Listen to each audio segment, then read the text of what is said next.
الحمد لله رب العالمين والصلاة والسلام على سيدنا محمد وعلى آله وصحبه أجمعين أما بعد أعوذ بالله من الشيطان الرجيم بسم الله الرحمن الرحيم قال الله تبارك وتعالى في القرآن المجيد فصل لربك وانحر صدق الله مولانا العظيم.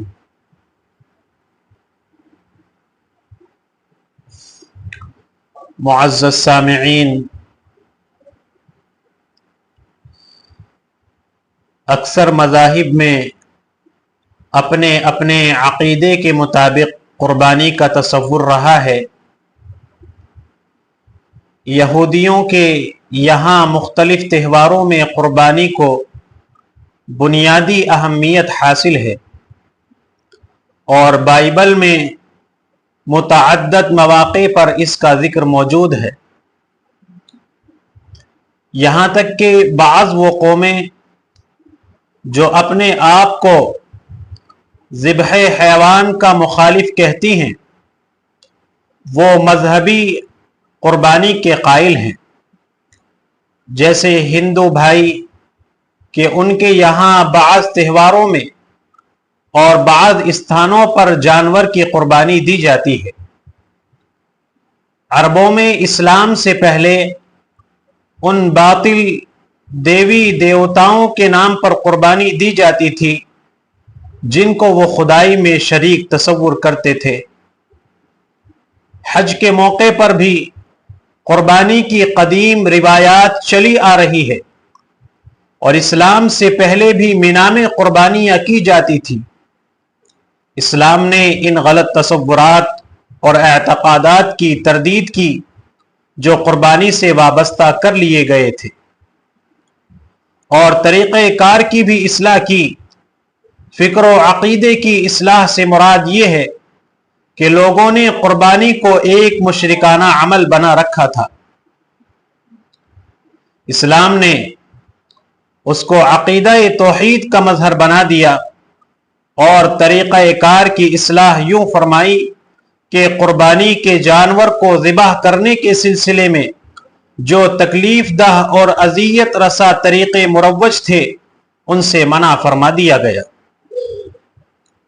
قربانی ایک ایسی عبادت ہے کہ سال بھر میں ایک بار واجب ہوتی ہے.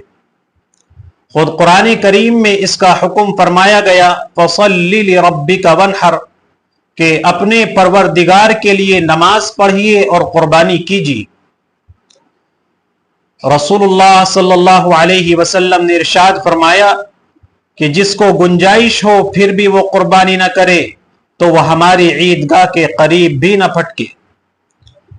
مسافر کے لیے بہت سے احکام میں سہولت ہے لیکن رسول اللہ صلی اللہ علیہ وسلم نے سفر کی حالت میں بھی قربانی فرمائی.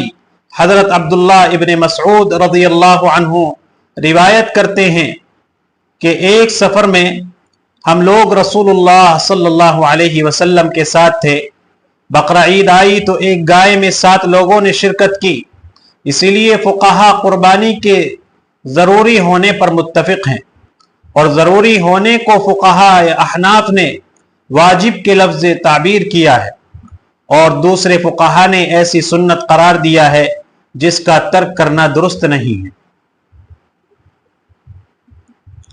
ادھر امت کے ایک گروہ کا مزاج یہ بنتا جا رہا ہے کہ ملت کی ضروریات کو پورا کرنے کے لیے الگ سے کوئی رقم خرچ نہ کی جائے بلکہ دینی واجبات کے طور پر جن رقوم کی ادائیگی ضروری ہے انہی کو ایسے ملی کاموں میں صرف کر دیا جائے جیسے زکوٰۃ و قربانی، صدقہ فطر.